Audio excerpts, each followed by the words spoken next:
Hola a todos, bienvenidos un mes más a un vídeo de wrap-up de Empapelados. El wrap-up del mes de noviembre, que aunque no es el último del año, pero sí es el último que grabamos este año. Sí, qué fuerte ya. Porque el de diciembre lo grabamos en enero. Pues venga, adelante. Dentro vídeo.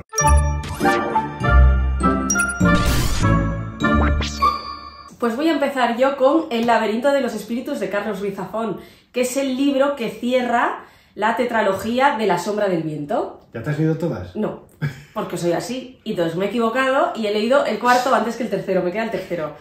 Esto demuestra que estos libros se pueden leer de forma independiente, sin ningún tipo de problema. ¿Qué pasa? Que a mí este sí que no lo recomendaría leer por el medio porque es el cierre final.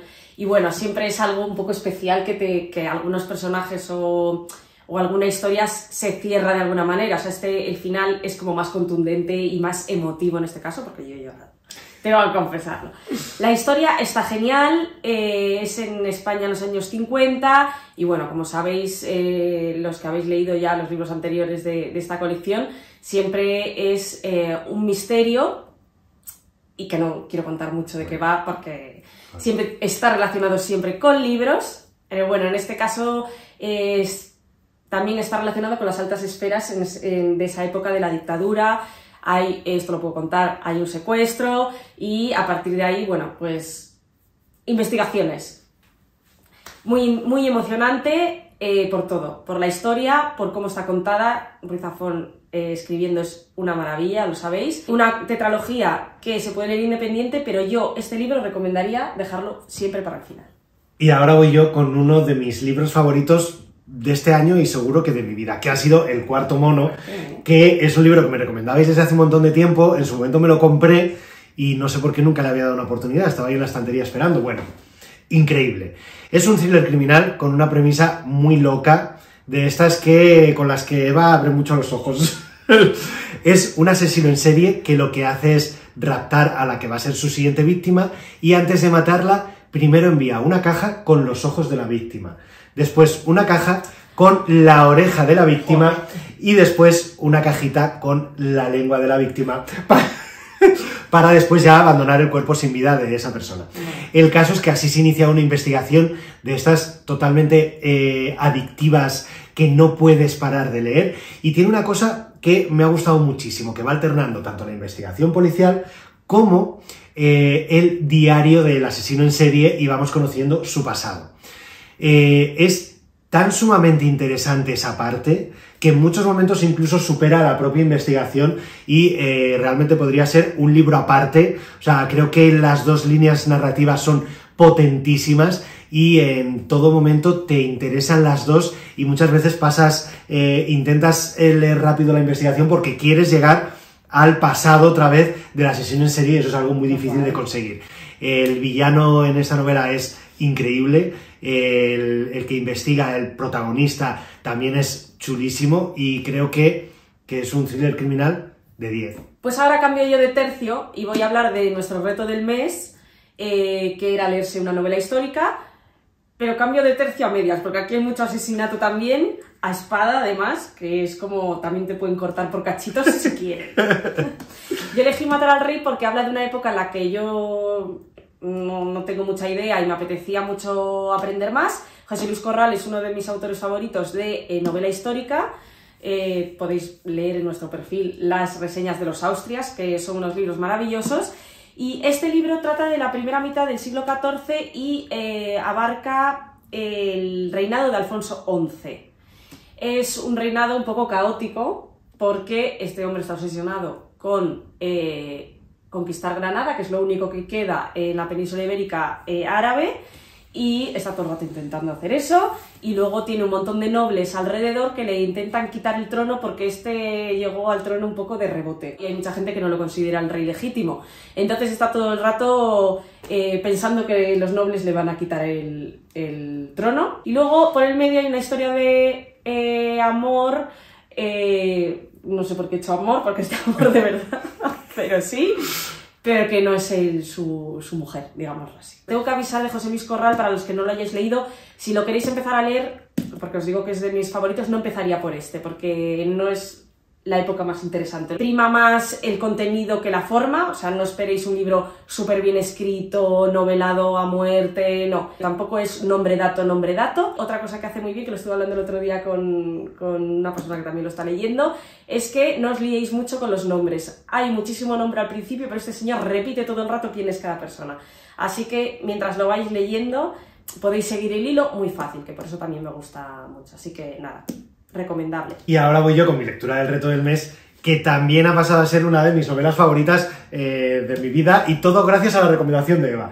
Y ha sido Nadie lo sabe, de Toni Gratacós. La primera vez que leo novela histórica y ha sido brutal. Ya Eva me dijo que era un thriller histórico, sí, y eso ya me enganchaba y ya sabíamos que iba a ser el libro de empapelados, pero no sabíamos que lo iba a ser tanto. ¡Qué viaje tan entretenido, apasionante, con personajes tan maravillosos, encima aprendiendo, no sé, me ha parecido brutal. Es una maravilla de libro.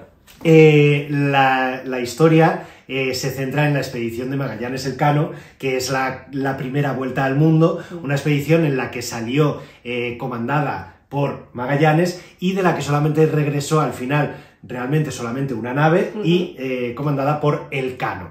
Entonces el protagonista de esta historia va a investigar si realmente Magallanes fue un traidor a la corona española y realmente qué pasó en esa expedición para que saliera tantísima gente y tantísimas naves y solamente volviera una, y encima dejando a Magallanes muy mal. Creo que Gratacós escribe de una forma súper fácil, que además está llena de sentimiento y como súper descriptivo visualmente.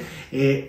Es que es de estas novelas que me dejan sin palabras a la hora de hablar de ellas, porque creo que lo hace todo bien. Sí, sí, es que además tiene muchísimos aspectos a analizar el libro, porque no solo está la parte histórica y entretenida del thriller, luego tiene una parte muy interesante porque el protagonista es como un aprendiz del cronista real y trata muy bien cómo conocemos la historia, en qué nos tenemos que fiar, porque pues, la historia está contada por los protagonistas y por gente que estaba alrededor, y entonces también te plantea esa cuestión de hasta dónde nos podemos creer la historia o qué nos tenemos que creer de la historia. Es muy, muy interesante. Es una historia maravillosa con la que vais a sentir absolutamente de todo. Sí. O sea, son aventuras e investigaciones apasionantes con las que yo acabé emocionándome y llorando al final, y era como, por favor, no quiero que se acabe este libro. Y una cosa muy interesante que tiene también es que al final del libro el autor Toni Gratacós pues, te deja una dirección de correo para quien quiera saber qué parte del libro es realidad, de qué ha sacado de los archivos, porque él fue a documentarse, y de los papeles oficiales, y qué es parte de ficción. Así que encima cuando lo terminas puedes no te quedas huérfano, sigues investigando, y es muy, muy, muy guay este libro. Pues ahora voy yo con Las Madres, un libro que tenía muchísimas ganas de leer, porque hacía ya un montón que no volvíamos con Carmen Mola, y que me ha gustado muchísimo. Ha superado las expectativas de la espera y de todo. Sigue siendo tan gore como recordáis, es uno de los más duros, también os lo digo para la gente que lo pasó mal con La novia gitana, con La red púrpura, con La nena. Este es de los más gores que hay, y te hace esperar el siguiente con muchísimas ganas, solo digo eso. La premisa es, bueno, ya conocéis los que hayáis leído esta serie de libros. El grupo de la BAC, liderado por Elena Blanco, se encuentra el cadáver de un hombre abierto con un feto dentro. Pues ya veis lo gore que es. Entonces... Luego te escandalizas con los que yo leo. Cierto. Entonces nada, está cosido, y entonces a partir de ahí pues empieza una investigación y bueno, pues un poco cuenta atrás, porque luego aparecen más cuerpos igual, y pues intentar saber de dónde viene. Un poco sigue la línea de los libros anteriores, porque además, igual que los anteriores también, al empezar los capítulos hay una parte en cursiva, no sé si os acordáis, que narra un poco una historia de otro tiempo o de otro sitio que al final ya sabéis que se une. Y me parece que trata un tema muy interesante, muy de actualidad. Es que no quiero decir de qué va, aunque no sé si se sabe, la verdad. Bueno, pero... no lo diga mejor. y creo que se puede hacer también un análisis personal paralelo al thriller. Nada, pues igual, como está escrito como los anteriores, que a mí me gustó mucho, y trepidante, emocionante, y os lo recomiendo muchísimo a los que os haya gustado la colección. Y ahora cambio de género, porque voy a hablar de temática LGTB y de Al final mueren los dos. Me ha decepcionado. Creo que la premisa es muy chula, pero que luego no consigue explotarla todo lo que debiera y que no tiene todo el sentimiento y la emotividad que yo esperaba. La premisa es que estamos en un mundo en el que te avisa, un organismo estatal te avisa de que vas a morir. Te avisa, no te dice exactamente vas a morir mañana a las 5 de la tarde, te dice en las próximas 24 horas vas a morir. Entonces tú ya decides qué hacer con esas 24 horas, que pueden ser 24 o menos, esas 24 horas con tu vida. Entonces, en este caso, los protagonistas son dos chicos que reciben esa llamada y que sus caminos se cruzan y deciden pasar su último día de vida juntos. Me ha gustado sobre todo que la temática LGTB realmente no es el centro de esta historia, está ahí y realmente hace un poco de presencia, sobre todo al final, pero no es algo que sea el motor de esta historia. Y eso es algo muy chulo que creo que también normaliza mucho determinados temas, pero al ser una historia en la que estamos hablando de muerte, además, a mí me ha hecho falta mucha más emoción. No me arrepiento de haberla leído, pero quizá mis expectativas eran muy altas y de este autor no sería el primer libro que recomendaría. Que, por cierto, acaban de sacar una segunda parte que es, al final, muere el primero, creo que se titula, lo mismo me estoy equivocando, y es una precuela y lo que te cuentan es el origen de esta organización que es la que te avisa de que vas a morir. Así que nada, una historia que tiene una idea muy original, pero que tampoco es que luego te vaya a marcar muchísimo. Pues seguimos con historias LGTBI para hablar de Decir adiós no es olvidarte, de Yago Gómez Duro. A mí, yo lo he disfrutado mucho. Vamos a hablar así un poco, porque se lo ha leído Alfredo también. Hemos leído los dos. Fuimos a la presentación, o sea que nada, lo leímos recién salidito del horno. Y yo lo he disfrutado mucho por muchos motivos. Creo que, sobre todo pensando que es la primera obra del autor, está muy bien escrito. Sí. Y luego a mí lo que me gustó es la edad de los protagonistas, porque vivimos... Yo creo que siempre estamos acostumbrados a leer, yo al menos, historias LGTBI muy de gente joven y de temas como muy concretos, reconocerse a sí mismos, como salir del armario, como, bueno, pues así, como situaciones más complejas. Y esta es una historia de amor, un libro de una historia de amor tal cual. Yo diría de desamor. Ah, perdona, sí, de desamor. O sea, claro, es que es una historia de desamor y ellos van recordando su historia de amor. Sí. Creo que la edad actual de ellos está sobre los 50 años. Y aunque va contando a lo largo de su vida, pero de hecho la primera parte cuando se conocen en la universidad es como casi la que menos se trata. Y eso me ha gustado, me ha parecido diferente. Es una historia de desamor que se disfruta, se lee y que con mucho sentimiento y que es muy universal. Que se puede conectar con esa historia todo el mundo. Sí. Y la verdad es que sí que sorprende lo bien escrita que está, lo consistente que es la historia para ser la primera novela del autor. Transmite muchísima sensibilidad este chico. Y sensibilidad y intensidad también, porque la historia es intensa, lo tenemos que decir. Luego lo que nos ha faltado un poco a los dos es quizá más desarrollo de los secundarios. Es una novela que marca y deja muy claro que Yago Gómez Duro debe seguir escribiendo. Pues eso, clarísimo. Y ahora voy con uno de mis últimos enamoramientos de este año, que sabéis que es Agatha Racing, y me he leído la tercera novela de esta colección y ahora mismo ya es mi favorita. Todavía me quedan muchísimas por leer, pero es mi favorita. Es verdad que lo hablaba cuando me lo leía con Eva, que hay que leer estas novelas siendo consciente de que la pretensión de la autora es nada, o sea, es entretenerte, que desconectes y que acabes con una sonrisa en la boca, nada más. En Agatha Racing no vais a encontrar los thrillers criminales, los casos más complejos del mundo, porque no lo busca. Lo que pretende es que conectes con los personajes, que te entretengas en ese pueblecito llamando de puerta a puerta y preguntándote quién habrá sido el culpable y que cada vez conectes más con esos personajes. Lo que he notado en esta tercera novela, lo primero, es que recupera ese humor de la primera novela que me maravilló y en este funciona perfectamente y además se aprovecha de que ya lleva dos novelas anteriores, sobre todo en la segunda desarrolla mucho las conexiones entre los personajes, las relaciones, y en esta ya te enfrentas a una historia con unas relaciones muy sólidas que hacen que Agatha Racing y sus vecinos brillen de una forma que no han hecho hasta ahora.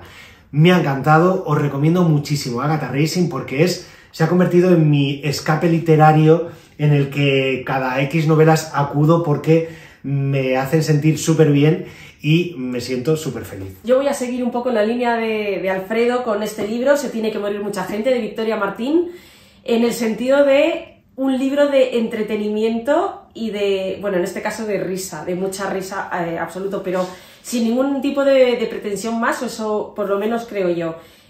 Para los que no la conozcáis, Victoria Martín es una cómica que tiene un podcast muy conocido con otra chica que se llama Carolina Martín, el podcast se llama Estirando el Chicle. Los que seáis fans de Estirando el Chicle y os guste Victoria, este libro es 100% ella, o sea, no os esperéis, es el que os podríais esperar de ella. A mí me ha gustado mucho porque a mí me gusta mucho ella y pues lo que hablaba, es un libro sin ningún tipo de pretensión más que de ser ella misma, hacerte reír y entretenerte. La historia no es original, es la historia de 3 amigas, 2 de ellas viven juntas pero con otra han perdido un poco la relación y después de muchos años esta chica les invita a las fiestas estas que hay ahora de revelación de género del bebé y una de ellas acude y vuelven a tener un poco de relación. Hay influencers por el medio, que ya sabemos que a Vicky le encanta como criticar mucho el mundo influencers, de pijos, de tal, y no sé, yo me he reído muchísimo leyéndolo, o sea, me lo teníais que ver en casa con el libro abierto a carcajada limpia. Se lee rapidísimo, 2 o 3 días de risas y que puedes meter entre libros a lo mejor más densos, más duros. Y bueno, yo lo recomiendo sobre todo a los fans de Victoria y para una época en la que no te apetezca leer un libro de mucho pensar. Y se reconoce a personajes, o sea, tú leyendo el libro reconocías quién era Vicky, por ejemplo, o veías La protagonista es Vicky, con sus entradas en bucle sobre temas absolutos, y el resto... ¿No veías allá a Carolina o a Lala Chus? En algunas cosas, pero no son tan 100% vale. Las demás. Alguna influencer incluso también. Pero sí, el resto yo creo que es una mezcla más de todo un poco lo que tiene a su alrededor. Pero la protagonista es Vicky. Es así. Y cierro yo el wrap-up con 2 relatos. Sabéis que yo no soy muy fan de los relatos porque siempre me parece que es como un poco la sinopsis de algo que podía haber sido una novela y que no fue. Pero este mes me he leído 2. Uno me ha dejado igual, pero otro ha hecho que me reconcilie con los relatos y ha sido este. Náufragos de Susana Martín Gijón, que además me lo envió ella, que desde aquí le doy las gracias otra vez, porque me ha encantado. O sea, ha sido el primer relato que leo que realmente creo que tiene sentido en el formato en el que está escrito y que en esto, que creo que eran 90 páginas escasas, le da tiempo a construir una historia con su presentación, nudo y desenlace, una historia capaz de reinventarse, de sorprender, y es un thriller criminal. No os quiero contar nada más porque creo que en los relatos hacer sinopsis es un poco estropear, pero me ha gustado muchísimo y si os gusta Susana Martín Gijón y os gusta el género, la novela negra, debéis leerlo porque no os va a defraudar. Y el otro relato que me he leído, que sí que me ha defraudado, ha sido Almuerzo en el Café de Gotham, que es el último relato de Stephen King. Y a ver, es que la sinopsis te cuenta el 97% del relato. Entonces, como, no. En el relato tampoco he visto claramente una historia que digas, jo, es que cómo se nota que lo ha escrito Stephen King. Es verdad que en el final ves más a Stephen King, pero aún así, no. Me ha dejado muy frío. De este relato solamente os recomiendo la edición. O sea, es una edición preciosísima, ilustrada por Javier Olivares, y las ilustraciones son una maravilla. Y eso sí que merece la pena pagar el dinero que cuesta este librito. Pero el relato no tanto. Si sois fans de Stephen King, de los que os leéis absolutamente todo, compráoslo, porque al final es completismo puro y duro y yo no me arrepiento de haberlo comprado. Pero si no sois fans locos de Stephen King, os lo podéis ahorrar por completo porque no os va a aportar nada. Pues nada, ya hemos terminado el vídeo. Hasta aquí nuestro wrap-up. Pues nada, nos vemos el mes que viene. Chao. Adiós.